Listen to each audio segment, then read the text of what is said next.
اگر آپ تہجد کے وقت اٹھے ہیں تو سب سے پہلے آپ کیا پڑھیں گے؟ حضرت عائشہ رضی اللہ تعالی عنہا فرماتی ہیں کہ رسول اللہ صلی اللہ علیہ وسلم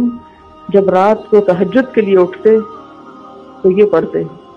10 بار اللہ اکبر، 10 بار الحمدللہ، 10 بار سبحان اللہ و بحمدہ، 10 بار سبحان الملک القدوس، 10 بار استغفر اللہ، 10 بار لا الہ الا اللہ،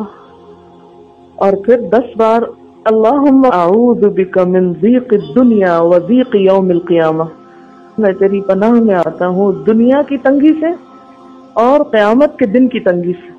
اللہم اعوذ بک من ضیق ضاد یہ قاف من ضیق الدنیا و ضیق یوم القیامہ، یہ بھی 10 بار، اور پھر فرماتے اللہم اغفر لی واہدنی وارزقنی وعافنی۔